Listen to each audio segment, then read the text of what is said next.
राधे राधे जी सभी को। कैसे हैं आप सब? उम्मीद है कि आप सब अच्छे होंगे। तो 4 पंक्तियों के साथ आज की हमारी जो सफलता बैच की सीरीज है उसको स्टार्ट करते हैं कि लहरों से डरकर नौका पार नहीं होती, कोशिश करने वालों की कभी हार नहीं होती। नन्ही चींटी जब दाना लेकर दीवारों पर चढ़ती है, चढ़ती दीवारों पर 100 बार फिसलती है, आखिर उसकी मेहनत बेकार नहीं होती और कोशिश करने वालों की कभी हार नहीं होती।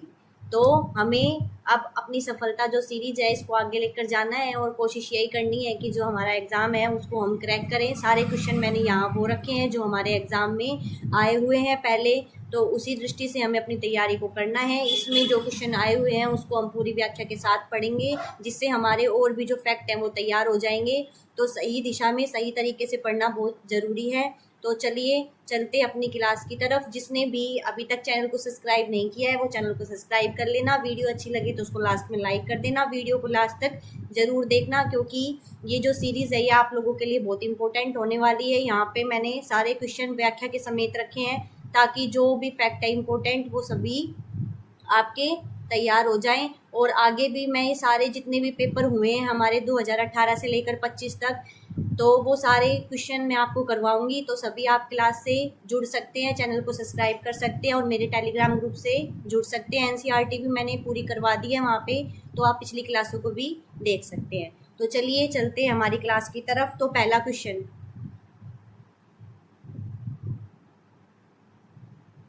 सबसे पहला ही प्रश्न जो पूछा गया हमसे 2018 में, वो पूछा गया शुद्ध और अशुद्ध वर्तनी। ठीक है, तो बताइए शुद्ध वर्तनी, ठीक है, इसका विकल्प चुनना है कि कौन सा शब्द है वो अशुद्ध है।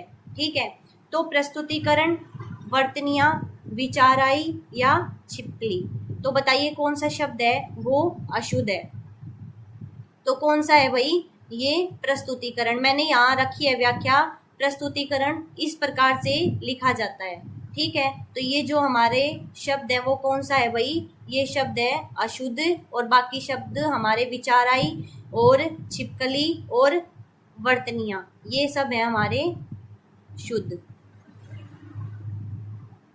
ठीक है, ये अशुद्ध शब्द है और ये हमारे शुद्ध शब्द है। यानी कि प्रस्तुतिकरण इस प्रकार से लिखा जाता है तो ये शुद्ध है, और छोटी ई की मात्रा लग जाती है तो वह है अशुद्ध। आगे है प्रेमचंद के फटे जूते। शब्द चित्र किसके द्वारा रचित है? किसके द्वारा रचित है? तो प्रेमचंद, नागार्जुन, हरिशंकर परसाई या त्रिलोचन। तो किसके द्वारा रचित है भाई?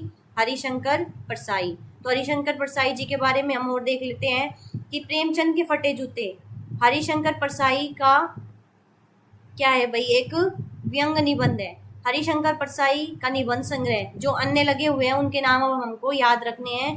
पगडंडियों का जमाना, जैसे जैसे उनके दिन फिरे, सदाचार का ताबीज, ठिठुरता हुआ गणतंत्र, विकलांग श्रद्धा का दौर, तुलसी चंदन घिसे। इसमें विकलांग श्रद्धा का दौर भी पहले पूछा गया है, ये इम्पोर्टेंट है। उसके बाद नागार्जुन। अब नागार्जुन को देख लेते हैं एक बार, जो इम्पोर्टेंट है। नागार्जुन की युग धारा, सतरंगे पाखों वाली, प्यासी पथराई आंखें, भस्मांकुर, तुमने कहा था, पुरानी जूतियों का कोर्स। ठीक है, त्रिलोचन को देख लेते हैं। त्रिलोचन की धरती, गुलाब और बुलबुल, दिंगत और उस जनपद का कवि हूँ, अर्धान, अनकहनी भी कुछ कहनी है। आगे चलते हैं। तो बताइए संत साहित्य के संबंध में असंगत कथन कौन सा है? सिद्धों के चर्या पदों में संतों के पदों का मूल स्रोत दृष्टिगोचर होता है। यानी कि जो सिद्ध साहित्य था उन्होंने जो उनका चर्या पद था उसमें जो संत थे हमारे, ठीक है, कबीर दास, दादू दयाल, ठीक है, उनके जो पद थे उसका जो स्रोत है वो दृष्टिगोचर होता है, यानी कि दिखाई देता है। दूसरा है संत काव्य रूपों में प्रयुक्त शब्द, यानी कि संत का जो संत जो भी थे हमारे, उन्होंने जो भी काव्य लिखे उनके काव्य रूपों में प्रयुक्त होने वाले शब्द, ठीक है, यानी कि शब्द गुरु के ज्ञान का प्रतीक है, यानी कि वो हमें गुरु के ज्ञान के बारे में बताते हैं। आगे है संतों के पदों में प्रधानता, श्रृंगार व करुण रस का परिपाक हुआ है, यानी कि जो संत समाज था, यानी कि संत जो पद थे, उनमें हमें क्या देखने को मिलता था, श्रृंगार या फिर करुणा देखने को मिलती थी, या फिर रेमेनियों की रचना दोहों और चौपाइयों में की गई है। तो बताइए कि क्या है, रेमेनियों की जो रचना है वो किस में है, दोहे और चौपाई में है। ठीक है, ये कथन सही है, लेकिन हमें कौन सा बताना है, हमें असंगत बताना है। तो असंगत कथन हमारा सी हो जाएगा, क्योंकि इसमें क्या है भाई, इसमें श्रृंगार व करुण रस है वो दिखाई नहीं देता, बल्कि इसमें क्या दिखाई देता है, इसमें भक्ति और शांत रस दिखाई देता है, भक्ति व शांत रस। आगे चलते हैं।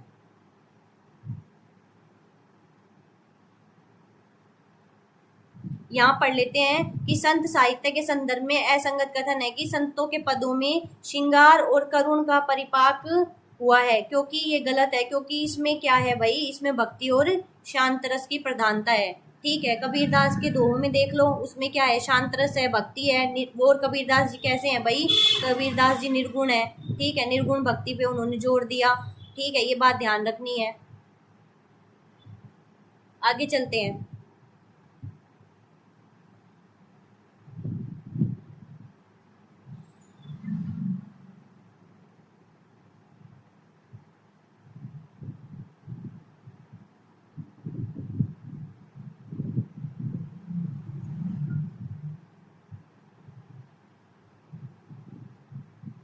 अगला प्रश्न है, अष्टछाप के कवियों के संदर्भ में कौन सा कथन असंगत है।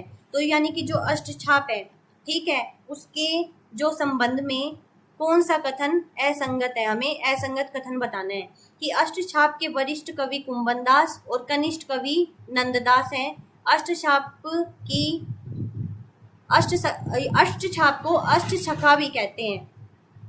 आगे, सूरसागर श्रीमद् भागवत के नवम स्कंद पर आधारित है और श्रीमद् भागवत में 12 स्कंद है। तो बताइए इसका उत्तर क्या हो जाएगा। पहले तो ये बताइए कि अष्टछाप की स्थापना किसने की थी।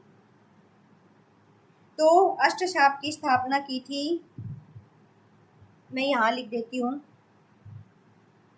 वल्लभाचार्य के पुत्र विठल दास ने। ठीक है, तो अष्टछाप के जो कवि हैं वो हैं, वरिष्ठ कवि कौन है भाई, कुंभनदास, और कनिष्ठ यानी कि छोटे वो हैं नंददास। ये कथन सही है। अष्टछाप को अष्टछखा भी कहते हैं, सही है। सूरसागर श्रीमद् भागवत के नवम स्कंद पर आधारित है, ये हम देखेंगे। श्रीमद् भागवत में 12 स्कंद है, तो इसलिए हमें याद रखना है कि श्रीमद् भागवत में कितने स्कंद है भाई, 12 स्कंद है। और सूरसागर श्रीमद् भागवत के नवम स्कंद पर आधारित है, ये कथन हमारा असंगत है। आगे इसकी व्याख्या पढ़ लेते हैं कि क्यों असंगत है, इस कारण असंगत है। देखिए, अष्टछाप के कवियों के संदर्भ में असंगत कथन, सूरसागर श्रीमद् भागवत के नवम स्कंद पर आधारित है। ठीक है, नवम स्कंद पर आधारित है, ये असंगत है क्योंकि ये इसके दशम स्कंद पर आधारित है। नवम नहीं भाई, कौन सा है, 10वां स्कंद। ठीक है, उसके बाद आगे अष्टछाप की स्थापना कब हुई थी भाई, 1565 में। ही हमें याद रखना है कि अष्टछाप की स्थापना कब हुई थी, 1565 में। और किसने की थी, वल्लभाचार्य के पुत्र विठल नाथ ने अपने जो 4 थे और अपने पिताजी के जो थे उनको मिलाकर क्या की थी, अष्टछाप की, मतलब शिष्य थे उनको मिलाकर की थी अष्टछाप की स्थापना। इसको ऐसे याद कर लो, इनके नाम कस पी के गोचीचन, कस पी के गोचीचन। ठीक है, कुंभनदास, सूरदास, ठीक है, परमानंद दास, ऐसे।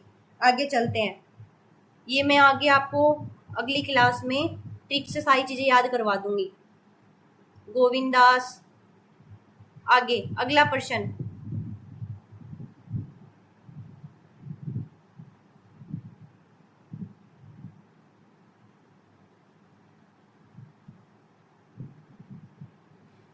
अगला प्रश्न है कि देव के द्वारा लिखी गई देवकृत रत्नाकर संगीत विषयक लक्षण ग्रंथ है। कविवर देव का पूरा नाम देवदत्त था। अलंकार निरूपण में देव ने चिंतामणि को आदर्श माना है। देवकृत देवचरित्र कृष्ण जीवन से संबंधित प्रबंध काव्य है। तो बताइए इसका क्या उत्तर हो जाएगा 95 का। तो 95 का उत्तर हो जाएगा भाई सी। हमें क्या बताना था? असंगत कथन बताना था। तो देवकृत राग रत्नाकर संगीत विषयक लक्षण ग्रंथ है। जब उसका नाम ही राग रत्नाकर है तो उसमें क्या होगा भाई? संगीत ही होगा। उसके बाद देव का पूरा नाम क्या है भाई? देवदत्त है। उसके बाद देव का जो देवचरित्र है, देवचरित्र में कृष्ण जीवन से संबंधित प्रबंध काव्य है ये। इसमें क्या है भाई? कृष्ण के जीवन को दिखाया गया है, ठीक है, उनकी दिनचर्या को, उनके जो भी लीलाएं हैं उनको। तो ये क्या है भाई? एक प्रबंध काव्य है। तो देख लेते हैं देव के विषय में कुछ महत्वपूर्ण और चीजें। तो अलंकार निरूपण में देव ने चिंतामणि को आदर्श माना, ये कथन क्या है भाई? असंगत है। क्यों है असंगत? क्योंकि उन्होंने चिंतामणि को आदर्श नहीं माना। तो देव का जो पूरा नाम है वो देवदत्त है। आचार्य और कवि दोनों रूपों में प्रसिद्ध है। देव की प्रमुख रचनाएं भाव विलास, अष्टयाम, राग रत्नाकर, देवचरित्र, प्रेम चंद्रिका, सुख सागर तरंग, देव शतक, सुजान विनोद, ये सारी रचनाएं इंपॉर्टेंट है। इसी कारण मैंने यहाँ पर आपके लिए रखी है। एक एक चीज इंपॉर्टेंट फैक्ट रखा है मैंने। आगे अगला प्रश्न, आंसर नीचे कर देती हूँ, ठीक है, ताकि आप लोगों को पता ना चले।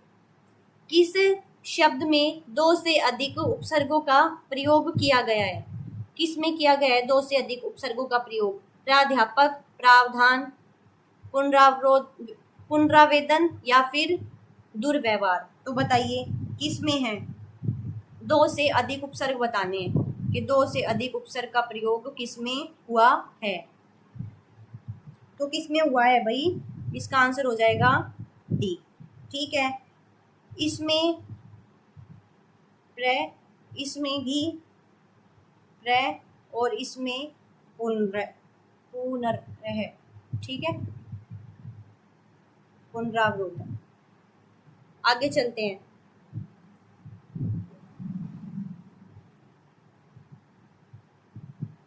यहाँ मैंने रख दिया इसकी व्याख्या। इसमें दुर भी है, दुर में दुर्व्यवहार में, और वी और अव और हार, ठीक है। तो ये उपसर्ग है, दुर और वी और अव भी। आगे अगला प्रश्न है, खा खाकर कुछ पाएगा नहीं और न खाकर बनेगा अहंकारी, प्रस्तुत पंक्तियों के रचयिता। ये है एनसीईआरटी से प्रश्न, ठीक है। और अब जो नया सिलेबस लगाया गया है मल्हार का, अब की बार वहां से भी प्रश्न पूछ लेगा, जो कि मैंने आपको पिछली क्लासों में करवाया है। तो आपको ये एनसीईआरटी नहीं छोड़नी है, करनी है। खा खाकर कुछ पाएगा नहीं, न खाकर बनेगा अहंकारी, ये किसकी पंक्तियां हैं? बताइए, कबीर की, मीरा की, नानक की या फिर ललित की? बताइए किसकी पंक्तियां हैं ये? तो ये पंक्तियां हैं भाई ललित की। और इसमें हमें याद करना है इनकी एक रचना का नाम, वो है वाक, ठीक है। आगे चलते हैं, इनके विषय में इंपॉर्टेंट फैक्ट मैंने नीचे रख रखे हैं। तो देखते हैं व्याख्या सहित कि खा खाकर कुछ पाएगा नहीं और न खाकर बनेगा अहंकारी, ये पंक्तियां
तो खा खा कर कुछ पाएगा नहीं, न खाकर बनेगा अहंकारी। ये जो पंक्तियां हैं ये इनकी है कवित्री की, ललत की, और उसके बाद इनकी जो रचना है वो है वाक, जो कि सिलेबस में एनसीईआरटी से लगी हुई है।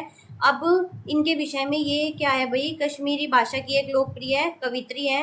इनका जन्म है वो 1320 में हुआ था, और कहाँ हुआ था, कश्मीर के पामपोर में, और निधन 1391 में। और इनका जो उपनाम है वो लल्लेश्वरी के नाम से जानी जाती है। कश्मीरी साहित्य में इनका वही स्थान है जो हिंदी साहित्य में मीरा बाई का। ये क्वेश्चन यहाँ से पूछा जा सकता है कि किस, ये इम्पोर्टेंट फैक्ट है कि कश्मीरी साहित्य में किसका नाम प्रसिद्ध है, तो आपको इनका नाम याद रखना है। अगला प्रश्न, अनीय प्रत्यय का प्रयोग नहीं हुआ है, तो शयनीय, आदरणीय, सम्माननीय या पाणनीय। बताइए किसमें अनीय का प्रत्यय का प्रयोग नहीं हुआ है। प्रश्न नंबर 98, बताइए किसमें नहीं हुआ है, तो किसमें नहीं हुआ है भाई, इसका आंसर हो जाएगा डी। ठीक है, तो इसमें शयनीय में पीछे अनीय की आवाज है, उसके बाद सम्माननीय और आदरणीय, तो इसका आंसर हो जाएगा भाई डी। प्रत्यय, अब यहाँ एक चीज और देखनी है कि प्रत्यय क्या होते हैं। प्रत्यय वो होते हैं जो क्या होते हैं भाई, शब्द के अंत में जुड़कर उसके अर्थ में क्या ला देते हैं, परिवर्तन ला देते हैं। यानी कि वो, जैसे मैं यहाँ लिखूं दया प्लस आलू, ठीक है, तो क्या बन जाएगा, दयालु। आई बात समझ में। ऐसे लड़ाई प्लस आक, लड़ाक, ऐसे लड़का प्लस पन, क्या बन जाएगा, लड़कपन। ऐसे आगे चलते हैं, आगे का प्रश्न,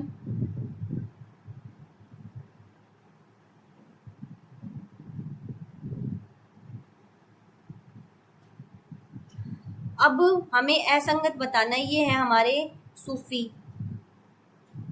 कवि, ठीक है, सूफी कवि हैं, और सूफी कवियों की जो रचना है और जो कवि हैं उनकी रचना दे के पूछ रखा है कि बताइए इसमें से कौन सी संगत है और कौन सी असंगत है।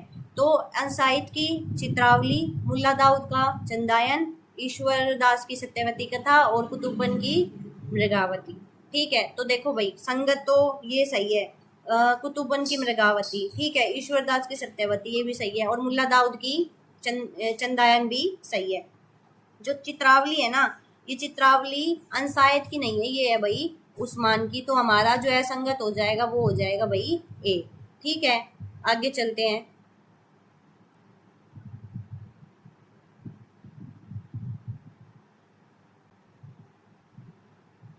केशव की रामचंद्रिका को छंदों का अजायब घर किसने कहा है, छंदों का अजायब घर। ठीक है, बलदेव प्रसाद मिश्र, डॉक्टर परशुराम चतुर्वेदी, डॉक्टर राम स्वरूप चतुर्वेदी या हजारी प्रसाद द्विवेदी। तो किसने कहा है भाई रामचंद्रिका को, केशव की जो रामचंद्रिका है वो किसने कहा भाई, राम स्वरूप चतुर्वेदी ने। रामचंद्रिका को क्या कहा भाई कि ये है छंदों का अजायब घर। आगे चलते हैं, 101। यहाँ एक बार केशव के विषय में देख लेते हैं कि केशव की है वो रामचंद्रिका, ठीक है, उसको किसने, राम स्वरूप चतुर्वेदी ने क्या कहा, छंदों का अजायब घर।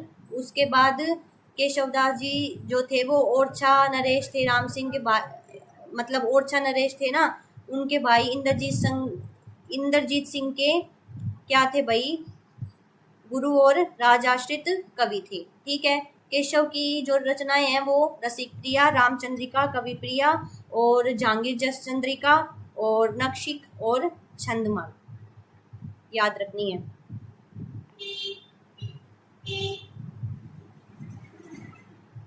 अगला प्रश्न, कुसुम कोमल कर्मधारय समास, भक्ष्य भक्ष वैकल्पिक द्वंद, मोहपास करण तत्पुरुष समास या फिर क्रोधाग्नि कर्मधारय समास। बताइए इसमें क्या होगा, सुमेलित नहीं है वो बताना, निम्नलिखित में से कौन सा सुमेलित नहीं है, मतलब कौन सा सही नहीं है। प्रश्न नंबर 101, तो कौन सा, इसका क्या उत्तर हो जाएगा भाई, इसका उत्तर हो जाएगा सी। ठीक है, कुसुम कोमल, कर्मधारय समास सही है, बक्ष्या बक्ष वैकल्पिक द्वंद्व सही है, और क्रोधाग्नि कर्मधारय समास है भाई वो सही है। तो इसका आंसर हो जाएगा, मैं यहाँ लिख देती हूँ, इसका आंसर है भाई ये करण तत्पुरुष समास वो है जो भाई हमारा सुमेलित नहीं है। उसके बाद अगला प्रश्न हम चलते हैं।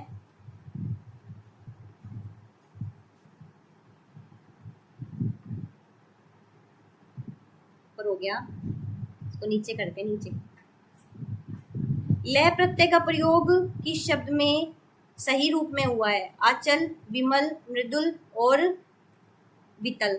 तो हमें क्या बताना है? सही रूप में बताना है। और किसका प्रत्यय? लय प्रत्यय का प्रयोग। आचल, मृदुल और विमल और वितल। तो बताइए। तो 102 का क्या हो जाएगा भाई? मृदुल, मृदु और फिर पीछे लय प्रत्यय। आगे चलते हैं।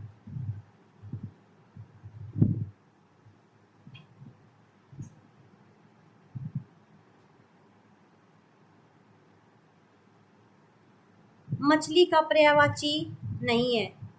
मछली का पर्यायवाची नहीं है। कौन सा नहीं है? जश, मकर ध्वज, काम ध्वज या फिर शल्की। बताइए।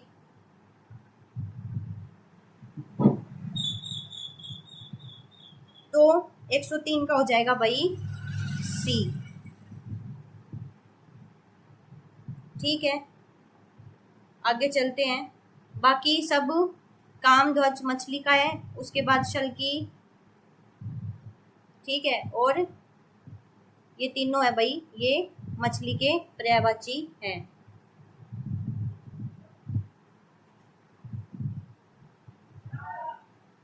यहाँ मैंने यहाँ लिख रखा है, ये जो है भाई मकर ध्वज किसको कहते हैं भाई? कामदेव का पर्यायवाची है मकर ध्वज। उसके बाद ये भी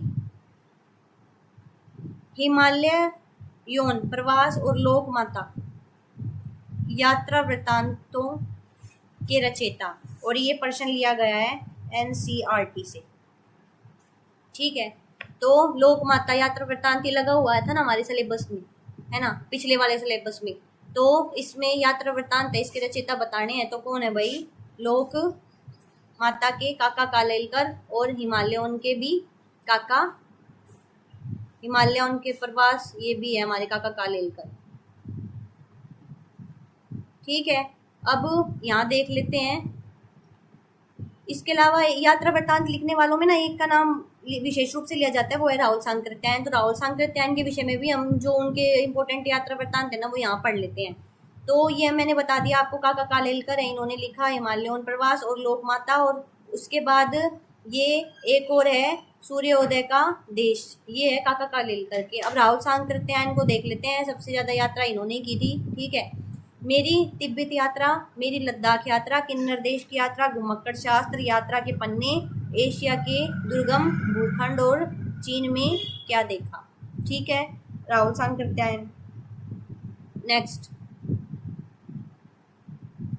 आ उपसर्ग का प्रयोग हुआ है। कौन सा ऐसा शब्द है जिसमें आ उपसर्ग का प्रयोग हुआ है? देखो, प्रत्यय तो लगते हैं पीछे और उपसर्ग लगते हैं किसी भी शब्द के आगे, और आगे लगकर उसमें क्या ला देते हैं? उसके अर्थ में परिवर्तन ला देते हैं। इसमें एक मूल शब्द होता है और आगे मतलब पीछे मूल शब्द होता है और आगे उपसर्ग होता है। तो दोनों मिलके क्या करते हैं? एक नए शब्द का निर्माण करते हैं, उसके अर्थ में परिवर्तन हो जाता है। तो बताइए कि जो आ उपसर्ग है उसका जो प्रयोग हुआ है वो किस में सही रूप में हुआ है?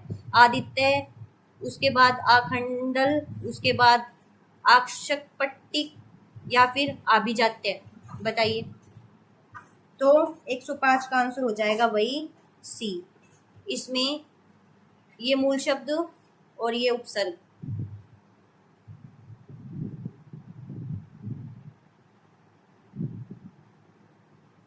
अगला प्रश्न,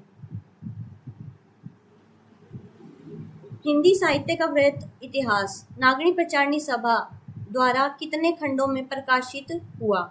हिंदी साहित्य का इतिहास किसने लिखा? पहले तो एक प्रश्न ये बनता है कि हिंदी साहित्य का इतिहास, मोस्ट इम्पोर्टेंट मैं यहीं लिख देती हूँ, हिंदी साहित्य का इतिहास किसका है भाई?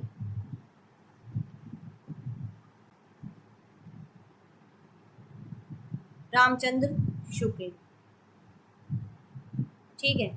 और वृहद इतिहास नागनी प्रचारणी सभा द्वारा कितने खंडों में प्रकाशित हुआ, ये आपको बताना है। 14, 16, 18 या फिर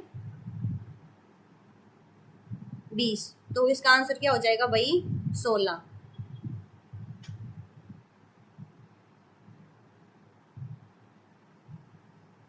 हिंदी साहित्य का वृहद इतिहास नागनी प्रचारणी सभा द्वारा 16 खंडों में प्रकाशित हुआ। ठीक है। रामचंद्र शुक्ल का इतिहास, जबकि रामचंद्र शुक्ल जी का जो इतिहास है वो मूलतः नागनी प्रचारणी सभा द्वारा प्रकाशित हिंदी शब्द सागर की भूमिका के रूप में हिंदी साहित्य का विकास नाम से 1929 में प्रकाशित हुआ था। तो एक प्रश्न ये पूछा जाता है कि हिंदी साहित्य का जो इतिहास है वो किसकी हिंदी शब्द सागर की भूमिका के रूप में हिंदी साहित्य का विकास नाम से 1929 में क्या हुआ था भाई? प्रकाशित हुआ था।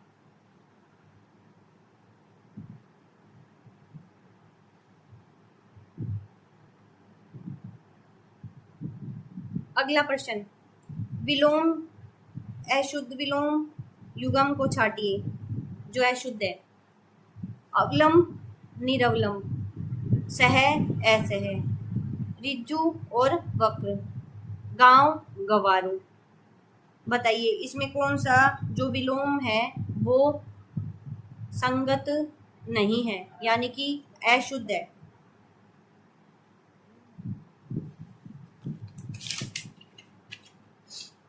तो इसका आंसर हो जाएगा भाई डी, गांव का गवारू। ये हमारा अशुद्ध है।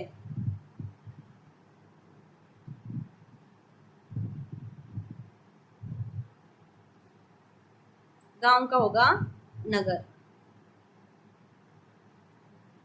जबकि अवलंब निरवलम, सह असह और रिजु का वक्र। ठीक है। इसका मतलब होता है और इसका टेढ़ा।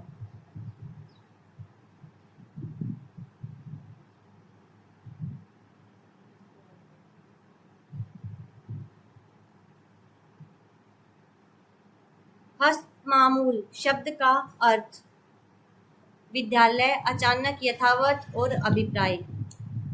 ये एनसीईआरटी से ही है ये क्वेश्चन भी। ठीक है। तो इसका आंसर हो जाएगा भाई यथावत। ये कविता है और कविता में शब्द आया हुआ है और वहां से उठा के पूछ रखा है कि शब्द का अर्थ बताइए। तो इसका है भाई यथावत। इसका मतलब होता है एक जैसा रहना। आगे, कृतवाच्य और कृत प्रत्यय वाला विकल्प सही नहीं है। बताइए कि इसमें कौन सा विकल्प सही नहीं है? प्रेरिका, बुद्धिमान, उपभोक्त्री या फिर रखवैया। तो इसमें कौन सा विकल्प सही नहीं है? तो कौन सा नहीं है भाई? इसका आंसर हो जाएगा बुद्धिमान। ये हम आगे की क्लास में विस्तार से पढ़ लेंगे इन सारी चीजों को। बस फिलहाल के लिए इतना देख लेते हैं कि बुद्धिमान शब्द है वो हमारा, इसका जो विकल्प है प्रत्यय का वो विकल्प सही नहीं है कृत्यवाच्य का, जबकि ये प्रेरिका, उपभोक्त्री और रखवैया शब्द कृतवाच्य प्रत्यय के उदाहरण हैं। बाकी जिस शब्द से किसी के कार्य को करने वाले का पता चले उसे कृत्यवाच्य प्रत्यय कहते हैं, कृतवाच्य प्रत्यय कहते हैं। बताइए अब इसमें ये कह रहा है कि जिससे हमें किसी के कार्य को करने वाले का पता चले, इससे पता चल रहा है ये काम को कर रहा है। ठीक है, ये भी काम को कर रही है और ये भी काम को कर रही है। ठीक है, तो ये ध्यान रखना है।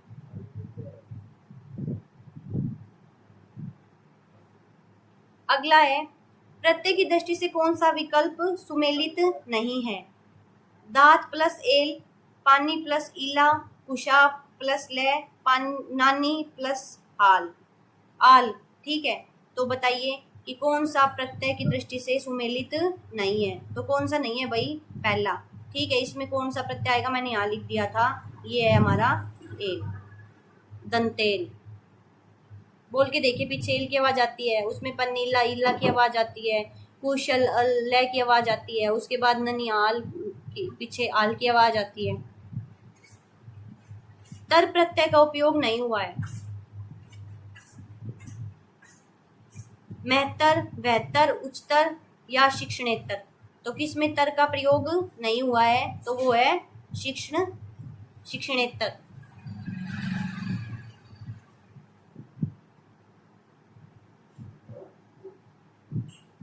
बाकी इसमें देखो, ये मूल शब्द है, वहत प्लस तर, महत प्लस तर, उसके बाद उच्च प्लस तर। अगला,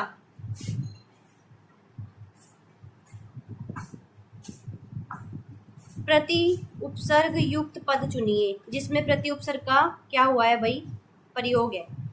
प्रयुक्ति, प्रत्युष, प्रोत्साहन या फिर प्रत्याशा, बताइए।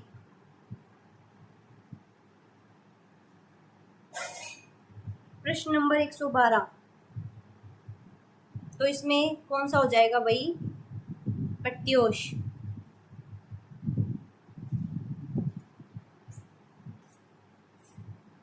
बाकी देख लेते हम, इसमें प्र प्लस उक्ति और इसमें प्र प्लस उत्साहन।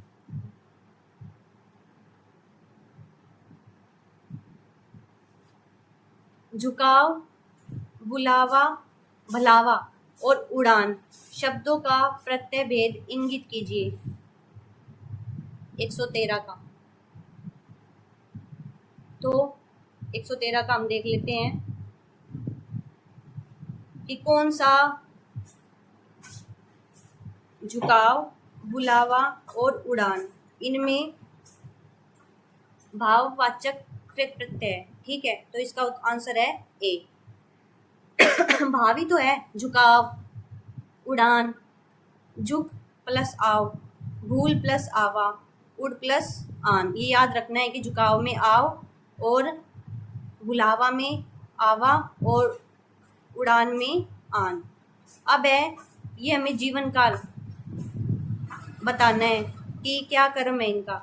दादू, जायसी, कासिम शाह, सुंदरदास, जायसी, सुंदरदास, दादू दयाल, कासिम शाह, जायसी, दादू दयाल, सुंदरदास, कासिम शाह, सुंदरदास, कासिम शाह, जायसी या फिर दादू दयाल।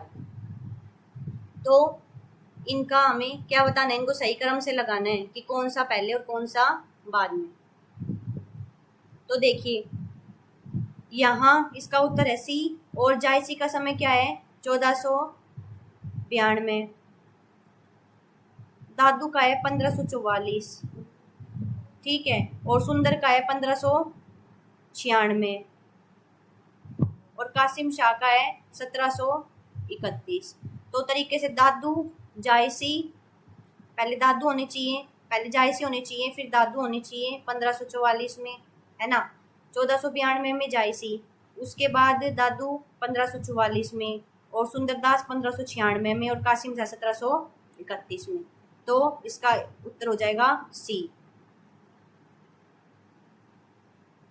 सबसे पढ़े लिखे कवि कौन है भाई, निर्गुण में, संत में, तो है वो सुंदरदास। देही की पतली कमर की है लचीली, नीले फूले फल को सिर पर चढ़ाकर कह रही है, जो छुए यह दू हृदय का दान उसको। उपयुक्त जो पंक्तियां हैं वो किसका मानवीकरण कर रही है, तो बताना है हमें कि वो किसका मानवीकरण कर रही है, बाजरे का, सरसों का, रीवा के पेड़ों का या फिर अलसी का। तो देही की पतली और कमर की है लचीली, किसके विषय में कहा गया है, बाजरे का। मानवीकरण किसका हुआ है इन पंक्तियों में, तो वो हुआ है भाई बाजरे का। यहाँ पढ़ लेते हैं,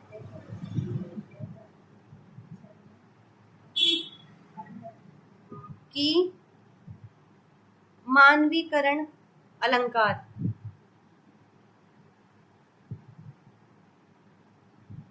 कहाँ होता है भाई, जहां पर काव्य में अचेतन अवस्था का संबंध तथा क्रियाकलापों को मनुष्य के व्यवहार से जोड़कर प्रस्तुत किया जाता है। यानी कि मानवीकरण अलंकार वहाँ होता है जब मनुष्य को क्या करते हैं, जब काव्य में अचेतन अवस्था का संबंध, ठीक है, क्रियाकलापों को मनुष्य के व्यवहार से जोड़ देते हैं, यानी कि मनुष्य के जैसा ही दिखाने का प्रयास करते हैं। ठीक है, यहाँ पे एक और उदाहरण रखा है कि वसुधा बिखेर देती मोती, सबके सोने पर रवि बटोर देता लेता, उसको सदा सवेरा होने पर। ये भी किसका उदाहरण है, मानवीकरण अलंकार का। तो इसमें अगला है कौन सा युगम असंगत है। वृंद की श्रृंगार शिक्षा, रहीम की सुदामा चरित्र और द्विजदेव की श्रृंगार वृत्तिसी और रसलीन की रस प्रबोध। तो ये भी सुदामा चरित्र है नरोत्तम की, नरोत्तम दास की। ठीक है, तो यहाँ लिखा हुआ है रहीम सुदामा चरित्र, ये क्या है भाई, असंगत है, क्योंकि नरोत्तम दास की है वो है हमारी सुदामा चरित्र। और इनकी जो नरोत्तम दास की अन्य प्रमुख रचनाएं हैं वो ध्रुव चरित्र, नाम संकीर्तन और विचार माला। ठीक है, उसके बाद वृंद की यहाँ श्रृंगार शिक्षा तो है ही, उसके अलावा वृंद की है 12 मासा, भाव 85 का, नयन 25, पवन 25, श्रृंगार शिक्षा और यमक छत्सई।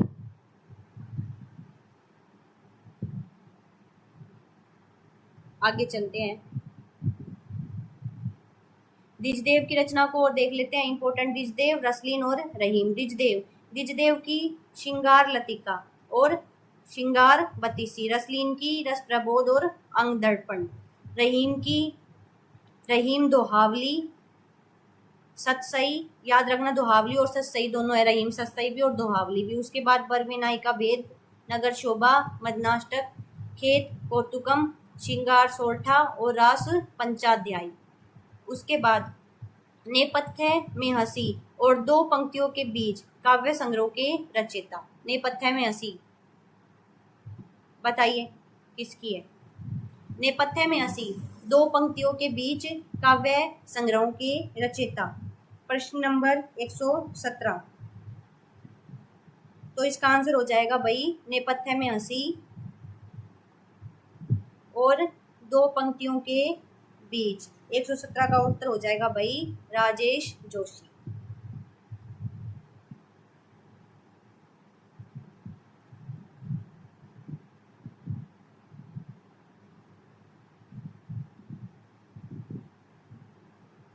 यहाँ त्रिलोचन की पढ़ लेते हैं एक बार, पहले राजेश जोशी को पढ़ लेते हैं कि राजेश जोशी की एक तो हमने पढ़ ली नेपथ्य में हंसी और 2 पंक्तियों के बीच। उसके अलावा जो इम्पोर्टेंट है वो है समर गाथा और एक दिन बोलेंगे पेड़, ठीक है, और मिट्टी का चेहरा और चांद की वर्तनी। त्रिलोचन की धरती, गुलाब और बुलबुल, दिंगत, ताप के ताए हुए दिन, शब्द अर्धान, तुम्हें सौंपता हूँ। केदारनाथ अग्रवाल और केदारनाथ सिंह दोनों में माइनर सा डिफरेंस है नाम में। तो केदारनाथ अग्रवाल की युग की गंगा, नींद के बादल, लोक है लोक, फूल नहीं रंग बोलते हैं, आग का आईना, पंख और पतवार, हे मेरी तुम, मार प्यार की थापे, कहे केदार, करी खरी और अपूर्वा। केदारनाथ सिंह की अभी बिल्कुल अभी, जमीन पक रही है, यहाँ से देखो, अकाल में सारस, बाग और ताजताल और साइकिल। ये बाग, ताजताल और साइकिल, अकाल के सारस, ये पूछे जाने वाली अभी बिल्कुल अभी इम्पोर्टेंट है, और जमीन पक रही है, केदारनाथ सिंह की पूछी जाती है। अलंकार को काव्य का प्राण मानने वाले आचार्य, कि अलंकार को यूं ही कह दिया कि भाई वो जो है ना काव्य का प्राण है, उसके बगैर तो काव्य की कल्पना ही नहीं की जा सकती, और अलंकार का होना बहुत ज़्यादा ज़रूरी है। तो 118 का प्रश्न का उत्तर क्या होगा भाई, तो किसने कहा था, केशवदास ने। केशवदास ने ये क्या कह दिया कि भाई अलंकार है वो काव्य का प्राण है, ठीक है, इसी कारण इनको कठिन काव्य का क्या भी कहा, प्रेत भी कहा जाता है। अलंकार को काव्य का प्राण मानने वाले आचार्य हैं केशवदास। रामचंद्र शुक्ल ने इन्हें क्या कहा, अलंकारवादी आचार्य। याद रखना है कि शुक्ल ने केशवदास को क्या कहा कि ये क्या है भाई, अलंकारवादी आचार्य। केशव ने स्वयं लिखा कि जगपी सुजाति सुलक्षणी सुवन सरस सुवत भूषण बिनु ने विराजई कविता वनिता मित्र। केशवदास, ये पंक्तियां याद रखनी है, पंक्तियां किसकी है भाई, केशवदास की। केशवदास की जो रचनाएं हैं वो हम पहले ऊपर पढ़ चुके हैं।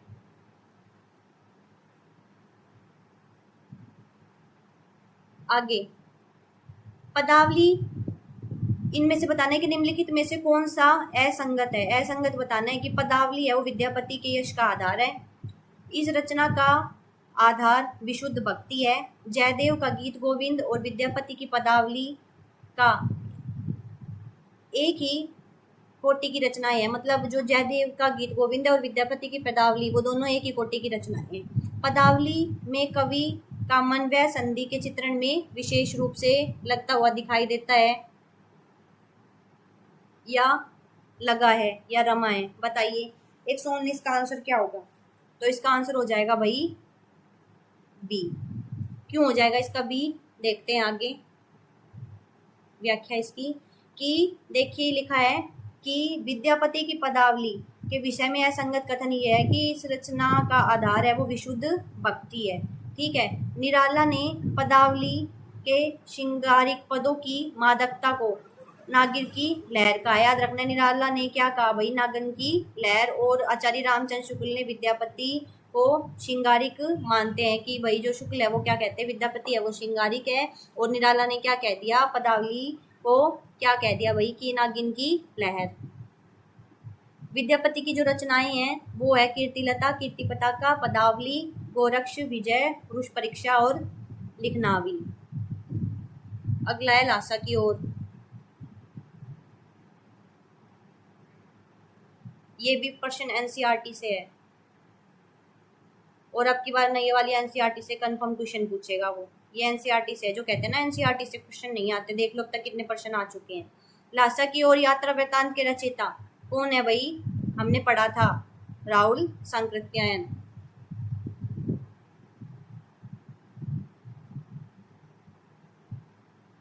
एक 120 चलते हैं 121।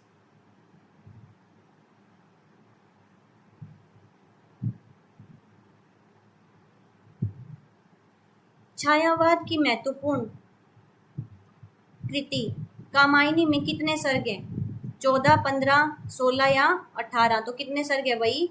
15 सर्ग है कामायनी में। और सन 1935 में इसकी रचना की गई जयशंकर प्रसाद जी के द्वारा। जयशंकर प्रसाद, ठीक है। और शांति प्रिय द्विवेदी ने कामायनी को छायावाद का उपनिषद कहा है। मैं लिख देती हूँ यहाँ पे कि छायावाद का उपनिषद किसने कहा भाई? शांति प्रिय द्विवेदी। इन्होंने इसको क्या कह दिया कि जो कामायनी है वो छायावाद का क्या है? उपनिषद है।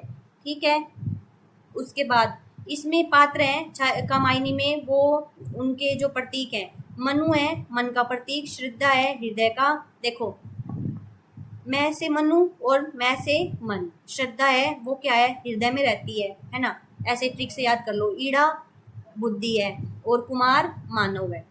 जयशंकर प्रसाद की प्रमुख काव्य कृतियां तो उर्वशी, वन मिलन, प्रेम राज्य, अयोध्या का उद्धार, शोकाश्वास, प्रभुवाहन, कानन कुसुम, महाराणा का महत्व, चित्राधार, झरना, आंसू लहर।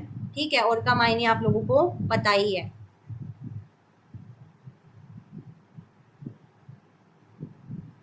अगला है किस विकल्प में अ उपसर्ग का प्रयोग हुआ है?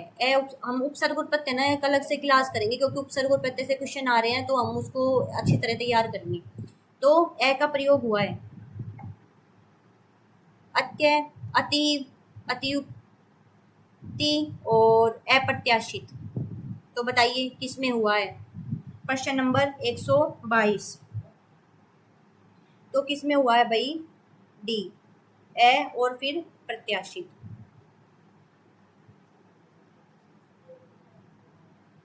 बाकी इनमें भी अत्यय में अति है, अतियुक्ति में अति है और अतीव में अति है। अगला प्रश्न है श्री संप्रदाय से संबंधित नहीं है। निम्नलिखित में से कौन सा श्री संप्रदाय से संबंधित नहीं है? तो ये रामानुजाचार्य, राघवानंद, विष्णु स्वामी या राघवानंद। बताइए कौन सा नहीं है? तो श्री संप्रदाय से विष्णु स्वामी है वो संबंधित नहीं है। ये विष्णु स्वामी श्री संप्रदाय से संबंधित नहीं है, जबकि रामानुजाचार्य, रामानंद और राघवानंद श्री संप्रदाय से संबंधित है। और विष्णु स्वामी किससे संबंधित है भाई? रुद्र संप्रदाय से। तो विष्णु जी हैं वो, विष्णु स्वामी वो रुद्र संप्रदाय से क्या है भाई? संबंधित है। आगे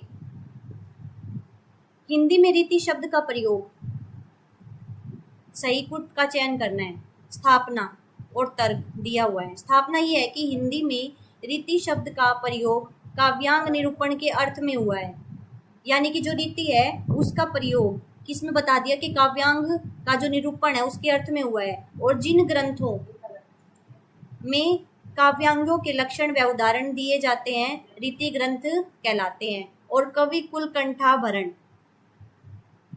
रीति निरूपण परंपरा में छंद निरूपक प्रसिद्ध ग्रंथ है। बताइए इसका 124 का क्या आंसर होगा। मैं ऑप्शन यहाँ रख देती हूँ, इसके ऑप्शन है वो यहाँ है। बताइए, ये पीडीएफ में प्रॉपर टाइप करवा के अपने टेलीग्राम ग्रुप में डाल दूंगी, आप वहाँ से डाउनलोड करके इसको पढ़ लेना, ठीक है। तो प्रश्न नंबर 124, तो बताइए कि ये कह रहा है कि कवि कुल कंठाभरण है वो नीति रूपक रस परंपरा में जो छंद निरूपक प्रसिद्ध ग्रंथ है। तो इसका उत्तर क्या होगा कि ए सही आर गलत, ए गलत आर सही, ए और आर दोनों सही, ए सही और आर आंशिक सही। तो इसका आंसर क्या होगा भाई, इसका आंसर हो जाएगा कि ए सही है और आर गलत है। क्यों है, रीजन पढ़ लेते हैं स्थापना और तर्क का, कि ये कह रहा है ए सही इसलिए है क्योंकि हिंदी में रीति शब्द का प्रयोग काव्यांग निरूपण के अर्थ में हुआ है। जिन ग्रंथों में काव्यांगों के लक्षण यानी कि जो भी लक्षण बताए जाते हैं और जो भी उदाहरण दिए जाते हैं उन्हें वो क्या कहलाते हैं, रीति ग्रंथ कहलाते हैं। यानी कि जिसमें लक्षण और उदाहरण दिए जाते हैं वो रीति ग्रंथ ही कहलाते हैं। ये बात एकदम सत्य है। उसके बाद कवि कुल कंठाभरण रीति निरूपक परंपरा में छंद निरूपक प्रसिद्ध ग्रंथ है। ये असत्य है। क्यों असत्य है, क्योंकि जो ये छंद निरूपक ग्रंथ न होकर क्या है भाई, अलंकार निरूपक ग्रंथ है। याद रखना है कि जो कवि कुल कंठाभरण ग्रंथ है वो अलंकार निरूपक ग्रंथ है और इसमें कुल 85 पद है, ठीक है। ये रीजन है। आगे चलते हैं।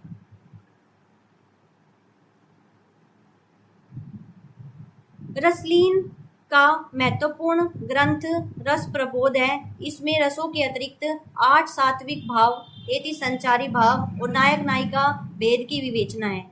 रसलीन का रोला छंद पर अद्भुत अधिकार था। उनके जैसी भाषा की कसावट और व्यंजना शक्ति बिहारी के अतिरिक्त कहीं नहीं मिलती। तो बताइए ए सही या फिर आर गलत, ए गलत आर सही, ए और आर दोनों सही, या फिर ए सही आर आंशिक सही। तो बताइए क्या होगा इसका आंसर। तो इसका आंसर हो जाएगा डी। और हम पढ़ लेते हैं कि रीज़न क्या है। यहाँ पे हमारा क्वेश्चन को सॉल्व करना है, ठीक है, प्रैक्टिस करनी है, लेकिन उसके साथ साथ जो फैक्ट हैं उनको भी पढ़ना है ताकि वो हमारे जो दिमाग है उसमें थोड़ा फिट हो जाएं। तो स्थापना क्या कहती है कि रसलीन का महत्वपूर्ण ग्रंथ रस प्रबोध है।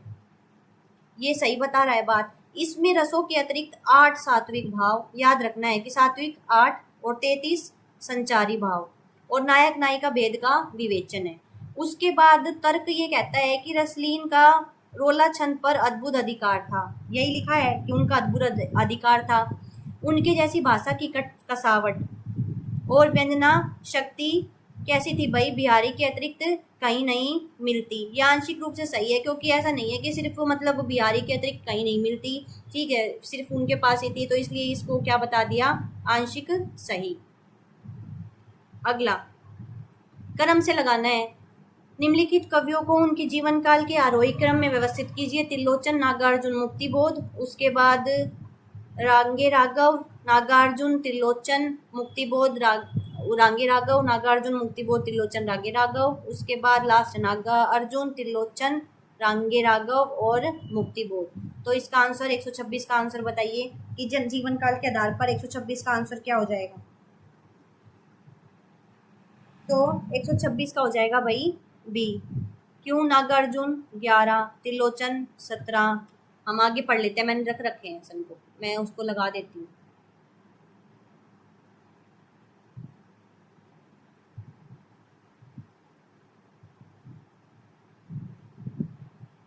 ये रहा, नागार्जुन 1911, त्रिलोचन 17, मुक्तिबोध 17 और आगे राघव 23, यानी कि मुक्तिबोध 17 और ये 23, 11, 17, 17 और 23। आगे चलते हैं। आगे कौन की किस काव्य कृति के लिए साहित्य अकादमी पुरस्कार 1964 मिला था? बताइए। आगे को किसके लिए? आंगन के पार द्वार, इतलम, इंद्रधनुष के रोंदे हुए, हरी घास पर, क्षण भर। प्रश्न नंबर 127। तो किसके लिए मिला था? आंगन के पार द्वार के लिए क्या मिला था भाई? साहित्य अकादमी।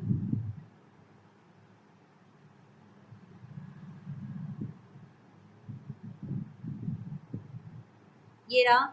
आगे कौन की रचना आंगन के पार द्वार के लिए 1964 में साहित्य अकादमी मिला था? उनकी जो वो है जो नई कविता के शलाका पुरुष भी कहे जाते हैं आगे को, ठीक है। प्रयोगवाद के जो जनक के रूप में भी देखा जाता है। असाध्य वीणा, कलगी बाजरे की, सांप, नदी के दीप, हरी घास पर, क्षण भर और दीप अकेला उनकी महत्वपूर्ण जो है रचनाएं हैं।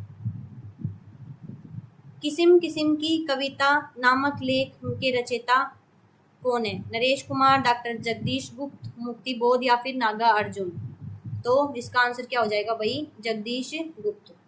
इनके विषय में पढ़ लेते हैं। डॉक्टर जगदीश गुप्त नई कविता का आरंभ माना जाता है। 1954 में जगदीश गुप्त द्वारा संपादित नई कविता पत्रिका के प्रकाशन से, ठीक है। उसके बाद इनकी जो काव्य संग्रह हैं वो है नाव के पांव, शब्दंश, हिम, बिद, युगम, छंशति, आदि में एकांत।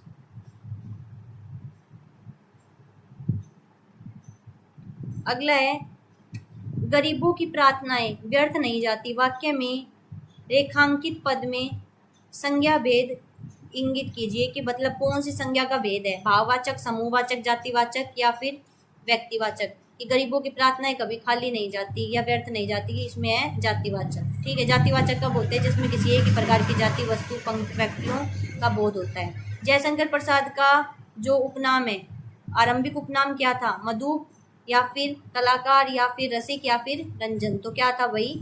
कलाधर। जयशंकर प्रसाद के विषय में पढ़ लेते हैं हम एक बार। इंपॉर्टेंट फैक्ट सारे रख दिए मैंने यहाँ पे। तो जयशंकर प्रसाद का जो आरंभिक उपनाम है वो है वही कलाधर। प्रथम कविता जयशंकर प्रसाद की सावक पंचक सन 1906 में भारतेंदु पत्रिका में कलाधर उपनाम से प्रकाशित हुई थी। उसके बाद प्रथम पुस्तकार उर्वशी, ठीक है, क्या है? एक चंपू काव्य है। छायावाद का प्रथम रचना स्वीकार किया गया इसको, झरना को। प्रथम रचना छायावाद की प्रथम रचना वो है झरना, और छायावाद की प्रथम प्रयोगशाला भी कहा जाता है इसको। उसके बाद जयशंकर प्रसाद की प्रमुख मैंने पहले याद करवाई है, उर्वशी, वन मिलन, अयोध्या का उद्धार, शोकोच्छ्वास, प्रेम प्रतीक, महाराणा का महत्व, चित्राधार, झरना, आंसू, लहर और कमाई। आगे चलते हैं।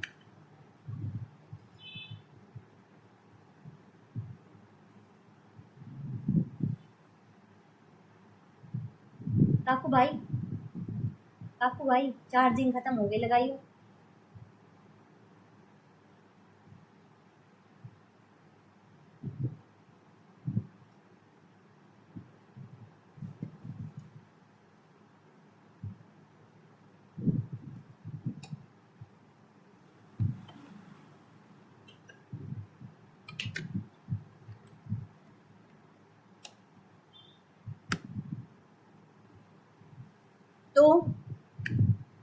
तो आगे चलते हैं हम। किस विकल्प में विसर्ग संधि का प्रयोग नहीं हुआ है? तो हमें बताना है कि किस में विसर्ग संधि का प्रयोग नहीं हुआ है। शिरोरेखा, परस्पर, यश शरीर या फिर सांगोपांग?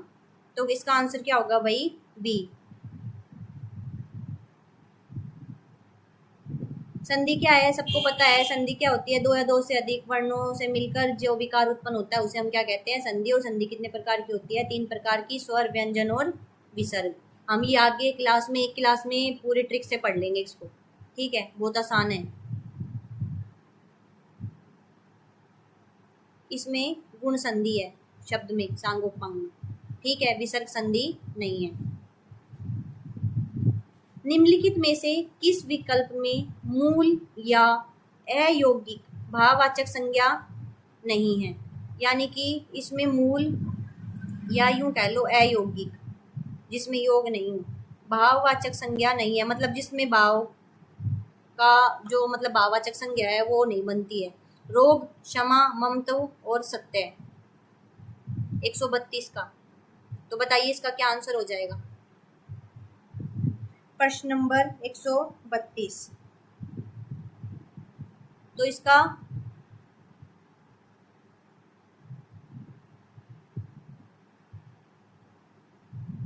हो जाएगा भाई बी। निम्नलिखित में से किस विकल्प में मूल या अयौगिक भाववाचक संज्ञा है होना चाहिए, नहीं है का क्या मतलब है। रोग, क्षमा और सत्य, ये तो फिर सिंपल शब्द है। अयौगिक, ये यौगिक, तो आंसर इसका बी दिया गया है वैसे इस प्रश्न के हिसाब से। तो बाकी मैं अगली क्लास में इसको कंफर्म करके आपको बता दूंगी, मुझे इसमें डाउट लग रहा है थोड़ा। इन्होंने कारण तो ये बताया है कि ममता शब्द में मूल और अयौगिक भाववाचक संज्ञा नहीं है। ये क्या है भाई, यौगिक भाववाचक है, भाव यौगिक है वो और भाववाचक है। यौगिक भाववाचक संज्ञा जिन शब्दों में किसी भाव, दशा या अवस्था का पता चले उसे भाववाचक संज्ञा कहते हैं, ये तो पता है। उसके बाद ईर्ष्या, रोग, जन्म और मृत्यु। वही जो संज्ञाएं दो प्रकार या दो से अधिक शब्दों से मिलकर बनी हो उसे यौगिक संज्ञा कहते हैं। इसी तरह जिन भाववाचक संज्ञाओं में दो या दो से अधिक शब्द हों उन्हें यौगिक भाववाचक संज्ञा कहते हैं, जैसे ममता, कृतित्व और ममता। यौगिक है, सही है ये प्रश्न। इसका उत्तर यही होगा कि इसमें ये कह रहे हैं यौगिक, यौगिक है ये, ठीक है। इसमें ममता, कृतित्व और ममता ये क्या है, यौगिक है। और यहाँ पे देखो क्या लिखा हुआ है, यहाँ पे यूँ लिखा हुआ है, हमें क्या बताना है, अयौगिक बताना है, अयौगिक। तो इसका आंसर कंफर्म है ये बी। आगे चलते हैं। अगला प्रश्न, निम्नलिखित में से असंगत विकल्प चुनिए। टंडित प्लस लेखा, टंडिलेखा, बृहत प्लस चयन, बृहचयन, दिग प्लस मंडल, दिग्मंडल, सत प्लस निवेश, निवेश। बताइए इसका आंसर क्या होगा, असंगत बताना है। तो इसका आंसर हो जाएगा भाई सी, क्योंकि ये है हमारा असंगत। संधि विच्छेद क्या होता है, दिग प्लस मंडल और दिग्मंडल। आगे, प्रेषित शब्द का संधि विच्छेद प्र प्लस इशिति, प्र प्लस इशिति, प्रेष प्लस इति, प्रे प्लस शिति। तो इसका आंसर है भाई बी। आगे, प्र प्लस इशिति, इसमें और इसमें माइनर सा डिफरेंस है, इसमें एक ही मात्रा लगा दी, इसमें है नहीं। और उसके बाद लाख की चूड़ियां, एनसीईआरटी से। लाख की चूड़ियां जो पाठ है उसमें लेखक बदलू को क्या कहकर पुकारता है, बदलू मामा, बदलू बाबा, बदलू काका या बदलू चाचा। तो क्या कहकर पुकारता था, बदलू काका। और ये जो पाठ है इसके रचयिता कौन है, कामतानाथ। ये पुरानी एनसीईआरटी है ना क्लास 8 की, वहां से है ये पाठ, ठीक है, ओल्ड एनसीईआरटी। और अब लगा दी न्यू, न्यू लगा दी एनसीईआरटी मलार। अब की बार आएंगे वहां से प्रश्न जो कि मैं आपको करवा रही हूँ आगे। अब नेक्स्ट,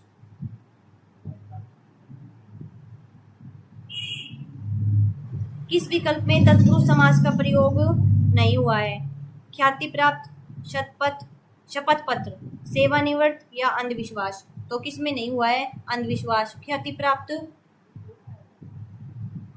और शपथ पत्र और सेवानिवृत्त ये क्या है भाई, इसमें तत्पुरुष समास का प्रयोग हुआ है। देखो, अंधविश्वास में तत्पुरुष का प्रयोग नहीं हुआ है क्योंकि अंधविश्वास में क्या है भाई, कर्मधारी है, अंधा है जो विश्वास, ठीक है। इसमें कर्मधारी है, इसमें अंधा है जो विश्वास। तत्पुरुष समास का प्रयोग इसमें बाकी में सब में हुआ है।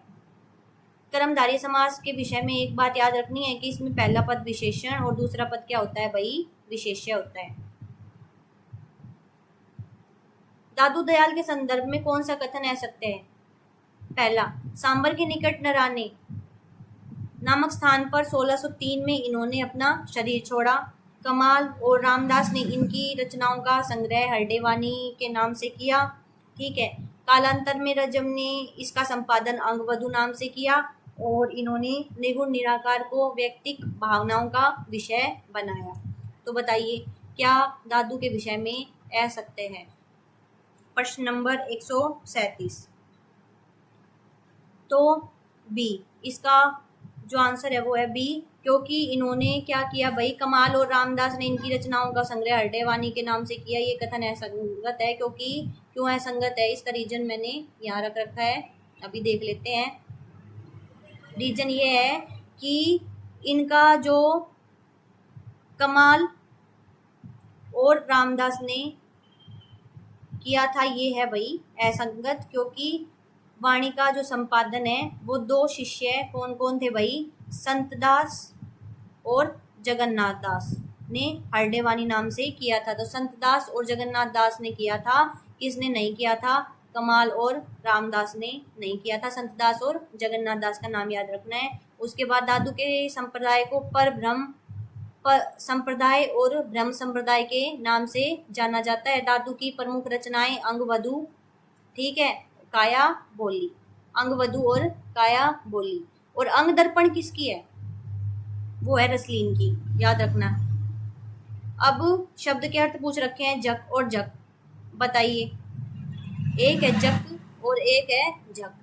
तो जक, ये जो झक है और ये झक है, तो बताइए इसका पहले का होता है सनक और दूसरे का होता है मछली। जो मापा न जा सके क्या होगा? जिसे मापा न जा सके, अप्रेम में या अपरि में, उसके बाद अगण्य, उसके बाद अनवगत। तो इसका क्या हो जाएगा भाई? अपरि में। आगे अपरि में क्या है? जो प्रमाण से सिद्ध न हो सके। अग्रगण्य जिसकी गिनती पहले हो। अनवगत अज्ञात या न जाना हुआ।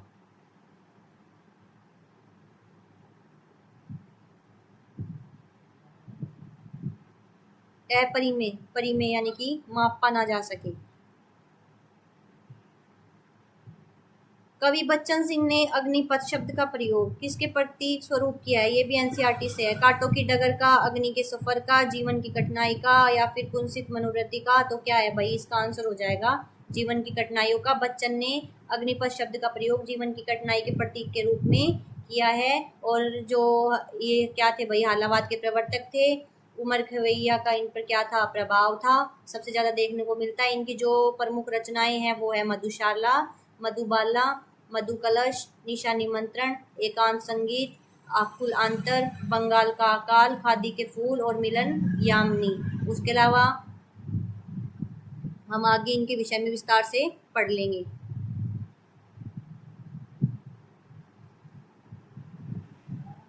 आगे चलते हैं।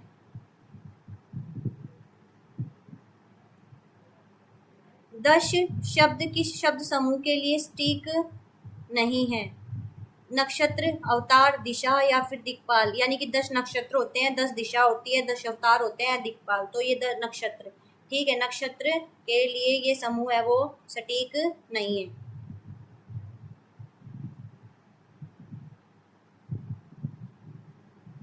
अगला प्रश्न, शब्दार्थ का सार काव्य है और काव्य का सार रस है।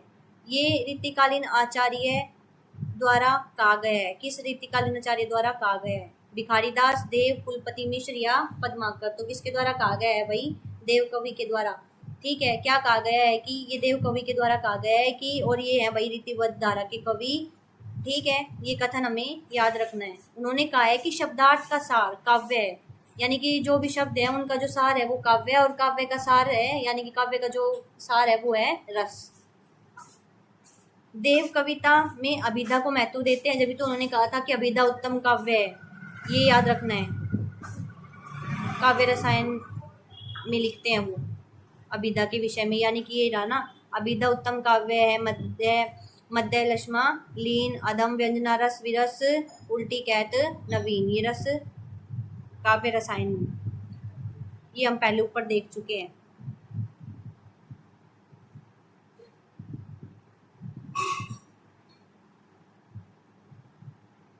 सामने जो बड़ा सा मकान दिखाई दे रहा है वह मेरा है।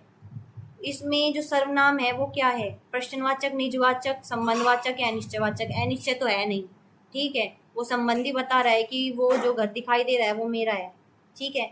नन्ही नन्ही बूंदे मेहा बरसे रेखांकित पद में किस अलंकार का प्रयोग हुआ है? संज्ञा, क्रिया, विशेषण, विप्सा? बताइए। नन्ही नन्ही में तो वो क्या कर रहा है भाई? विशेषण, पुनरुक्ति है, विशेषता ही तो बता रहा है। आगे चलते हैं, यहाँ पढ़ लेते हैं कि वह अलंकार जिसमें शब्द को दोहराया जाता है, ठीक है। पुनरुक्ति अलंकार में शब्दों की आवृत्ति समान होती है लेकिन अर्थ अलग अलग होता है।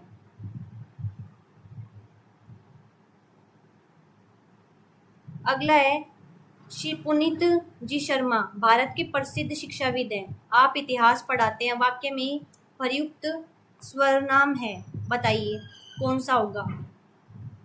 निजवाचक, पुरुषवाचक, निश्चयवाचक और प्रसिद्धिवाचक? तो क्या होगा भाई? पुरुषवाचक। ये देखो, भारत के सुप्रसिद्ध शिक्षाविद हैं और आप क्या पढ़ाते हैं? इतिहास पढ़ाते हैं। अब हम पढ़ लेते हैं इसका कारण। पुरुषवाचक सर्वनाम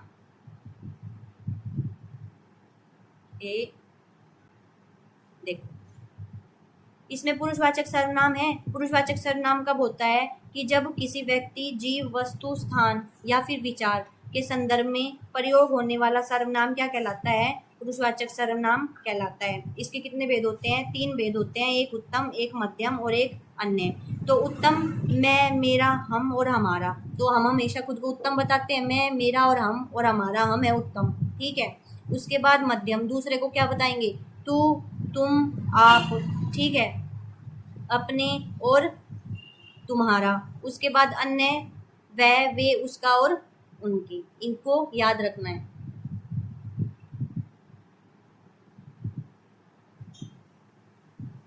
अगला है, निम्नलिखित में से कौन सा कथन असंगत है? कबीर ने राम नाम जो था वो परमानंद के राम से नहीं मिलता, यानी कि कबीर के जो राम है वो रामानंद के राम नहीं है। रेमेनी शब्द साखी बीजक के 3 भाग है। रेमेनी और शब्द में पूर्वी बोलियों का प्रयोग है। जन बोली के शब्दों का प्रयोग कबीर की कविता में खूब हुआ है।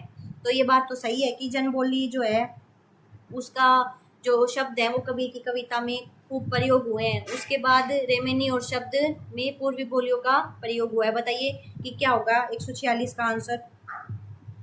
तो 146 का आंसर हो जाएगा भाई सी।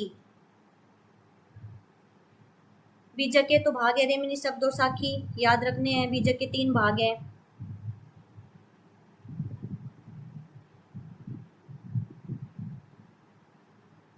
यहाँ देखो, एक रचना साखी है जिसमें राजस्थानी, पंजाबी मिली खड़ी बोली का प्रयोग हुआ है कबीर की भाषा के संदर्भ में। निम्नलिखित कथन है वो देख लेते हैं। पहले ये देख लेते हैं, रेमेनी शब्द में पूर्वी बोलियों का प्रयोग हुआ है, ये कथन असंगत है। शब्द और रेमेनी में पूर्वी और ब्रज भाषा का प्रयोग हुआ है। सिर्फ पूर्वी का नहीं, इसमें किसका भी, ब्रज भाषा का भी प्रयोग हुआ है रेमेनी और शब्द में, ठीक है। इसके कबीर की भाषा के विषय में जो इंपॉर्टेंट कथन कहे जाते हैं वो हम आगे देख लेते हैं।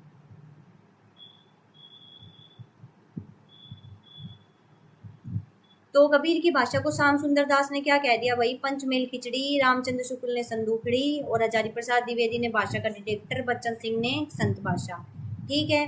ये हमें याद रखने हैं। पीडीएफ आप मेरे टेलीग्राम ग्रुप से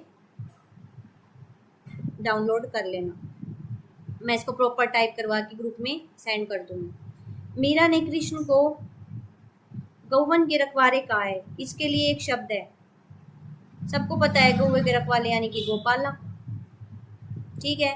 बस मीरा के विषय में ये ध्यान रखना है कि कृष्ण भक्ति धारा की कवित्री है, ठीक है। राजस्थानी मिश्रित ब्रज भाषा का उन्होंने प्रयोग किया है। और गीत गोविंद का टीका, नरसिंह जी का मायरा और राग सोरठा, राग गोविंद और रुक्मणी मंगल उनकी प्रसिद्ध रचनाएं हैं। अगला है, बिहारी सतसई के संदर्भ में कौन सा कथन असंगत है? बिहारी की ऊहात्मक उक्तियां पर फारसी कविता का प्रभाव है। बिहारी सत्सई के प्रथम टीकाकार जगन्नाथ दास रत्नाकर हैं। कृष्ण कवि ने बिहारी के प्रत्येक दोहे पर सेवैया लिखा था। बिहारी सत्सई में दोहों की संख्या 713 है। तो क्या हो जाएगा भाई असंगत कथन? असंगत कथन हो जाएगा भाई बी, क्योंकि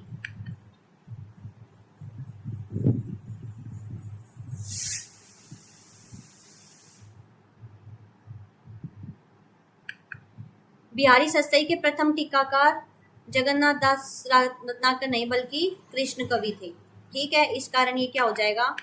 इस कारण ये क्या हो जाएगा भाई? ये हो जाएगा असंगत। यहाँ प्रथम टीकाकार जगन्नाथ दास को बता रखा है, जबकि है कौन? कृष्ण कवि।